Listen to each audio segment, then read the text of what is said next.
Alors, je suis Ophélie Gaillard, violoncelliste. Bonjour, je m'appelle Elsa Greter, je suis violoniste et je suis ravie de retrouver ce très beau festival de Perpignan de musique sacrée pour un programme avec la violoncelliste Ophélie Gaillard aujourd'hui, Des racines au ciel.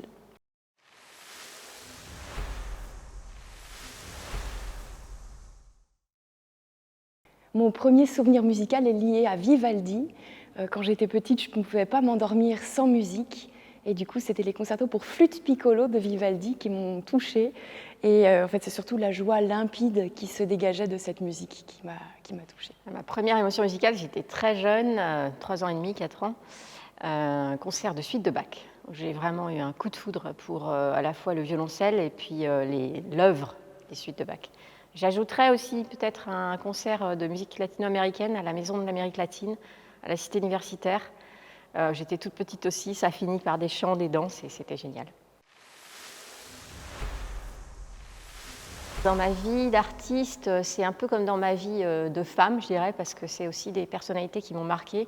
Alors, c'est une scène que je n'ai pas connue, Pablo Casals, Jacqueline Dupré, mais dans les gens que j'ai connus, Paul Tortolier avant, un grand violoncelliste qui m'a beaucoup impressionnée, et puis bien sûr Rostropovitch quand j'étais adolescente. Je pense déjà à mes professeurs et notamment les derniers que j'ai eus dans mes études, en particulier Ruggiero Ricci au Mozarteum de Salzbourg, qui m'a beaucoup appris pour la qualité d'attention, la concentration, la patience et la détermination.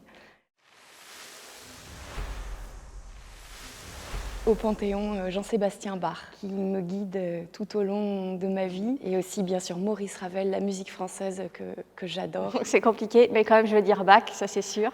Schubert, Brahms et Dutilleux et Barbara. Je pense la chaconne de la deuxième partita de Jean-Sébastien Bach que je vais jouer aujourd'hui. C'est une sorte de cathédrale sonore où on n'a jamais terminé, on n'a jamais fini de chercher des choses et de trouver des couleurs. C'est vraiment une œuvre complète, parfaite dans sa forme. Alors là, on est en pleine Semaine Sainte, donc forcément, la Saint-Jean de Bach, c'est un incontournable.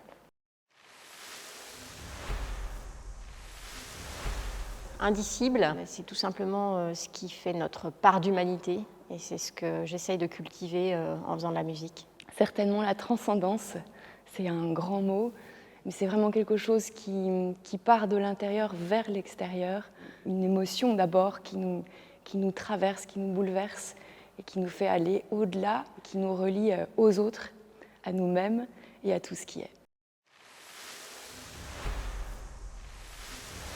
Le public que je préfère, c'est celui qui n'est pas préparé à l'émotion qu'il va ressentir. Et ce qui est fantastique avec mon instrument, c'est que je peux faire le tour de la planète, j'ai à peine besoin d'un tabouret, je peux même jouer debout. Ça peut toucher tout le monde. Eh bien, un public attentif, curieux, ça c'est très important, qu'il soit curieux de découvrir des nouveaux répertoires, ce qui est toujours le cas dans ce festival qui a une programmation très originale.